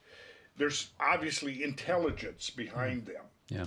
You're not just going to get some random process in nature with that intricate level of detail and precision. Yeah. Right? But then the purely human explanation doesn't add up either. Sooner or later, they're going to be caught. Right. Right? Someone's got to talk. Somebody's going to talk. They're going to be caught. And now there are some videos that I've seen online that purport to be showing cameras sitting in the field, and you see this whirling light effect, and the next morning there's a crop circle there. Now, I don't know what the explanation for that is there. There's something about it's a bona fide mystery. Yep. But so is this. No, it is. I mean, Now, could we? I think that, and I don't know. Maybe the viewers are seeing this. In the comment section, if you've got some idea. I'd love to hear any I ideas. can't wait to see that. Yeah, I mean, I'm sure we're going to get a whole spectrum of explanations there, but maybe out of one or two of them, somebody will hit something that makes sense. Yep. I think he's done a great job of, here's what it is. I know you can hear me, you're right here. But he's done a great job, right? Laid it out. Here's all the measurements I can do. I got a good head start here. I'm going to give you a whole pile of ideas that range from, it's man-made to whatever. You didn't put word of simulation, but other than that, but I think this is really good. And it seriously, and people that listen to this, your folks, they will be able to add to this in a constructive way. I think this can only help. Hope so. Well, yeah, the more minds we get intelligently thinking about this, because there's got to be a solution. I mean, there is a solution. We just have no idea what it is. I mean, you do the same. That's why we say wacky stuff sometimes, because that might start an idea that's over here somewhere. It's outside the box. Exactly. And lead you, because I love to solve puzzles, but man, for me, this is a big one. So Michael's paper is going to be available. We'll have a link that you'll be able to go to get to Michael's paper, download it as a PDF, or look at it online. Well, I think we just ran out of time. So, Michael, thank you very much for presenting this to us. And now you've got me another thing I've got to do. Come on, man. I've got it. But, hey, I'm going to read your paper for sure. Good. I appreciate that. Maybe think along those lines of the plasma role, the role of plasma. Yeah. But, again, and the potential that it's technological for some reason. Yeah. That what we're seeing here is just the after effects of something that was much more complex. And global. Well, and global. Yeah. Well, if we're ever really, really bored, we ought to come up with something that we can just go around, take a trip, go around the world and carve something that's really goofed up and just put it so nobody can figure it out. And then, 10,000 years from now or whatever, Okay, someone's well, going to go, you what come the heck? up with that. You work on that, okay? It's almost like that, right? I mean, it's... Someone's playing a game with us. There has to be whatever the purpose is, there's a purpose to it. Yeah. I can't believe that Right, this is natural. I would start They're with not that as a natural. working premise. Yeah. It's not just some random kid. Or it's not, and it's not just water. It's not just something else. Yeah. And even though it's global, it's at the same time regions. So Austin, Malta, Southern Italy, not Northern Italy. Yeah. Southern Italy. So, Well, like- I mean, but then again, they could be on the East Coast, but they're covered by sediment. Perhaps. Right? It could be, perhaps, right? There's lots of things that get uncovered. They just uncovered those old footprints out in New Mexico, right. right? In New Mexico, Yeah. was it? Yeah. So, okay. All right, gentlemen. Thanks. Chuck, Michael. Enjoyed it. It Yeah, was thank you. fun. Yes, Yeah. it was. That was wonderful. So I'm going to be following your work, Michael, and I'm sure we'll be hanging out together again. Sounds great. There are adventures ahead of us, I'm sure. And if you have any breakthroughs and you want to come back and talk about it, yeah, that'd be great. I hope to. Yeah. Yeah, I hope I'll you do my come best. back and says, I got it. Finally. Finally. Took you long enough. Yeah. No, that'd be fun. We'll have the global premiere right here. Yeah. Nah, you did You'll be the great. first That's one great. I call. All right. Well, so long, everyone. And we'll see you next time. Thanks. Thank you.